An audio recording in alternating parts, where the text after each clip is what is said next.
Siimu kutsusime Simsuks. Mina olin Matu. Koos said kõik sõjad mängitud ja kõik hukakad ja Siim oli siuke hästi hooliv, sõbralik ja alati abivalmis. Hästi energiline. Ja püsinud ei paberis, ei pudelis. Nagu ikka lapsepõlves. Juba suuremad olime siis, Siimul tekkis juba oma seltskond, läks tööle ja hakkas raha teenima juba.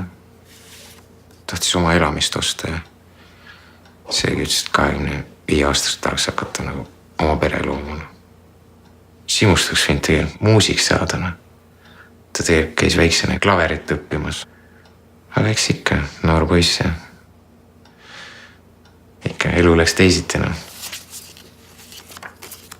Nad läksid neljakesi Siimu pruudi sünnipäeva pidama.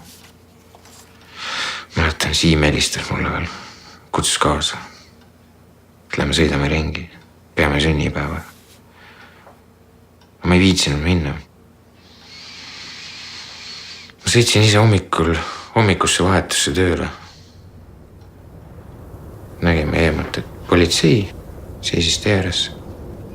Siis läksin tööle. Kas sain tund aega tööd teha kuskil.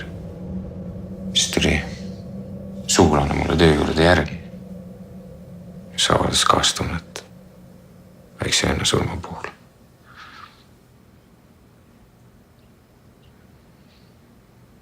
Läksime õnnetuspaika. See oli õõvastav.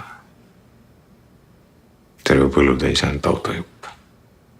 Lihtsalt seisin tee ääres. Vaatasin.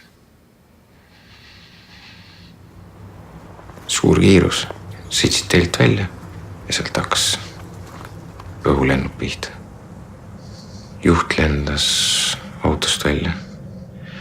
Ja Siim ja Mailis siis põlesid. Olid tagasmil, põlesid sisse.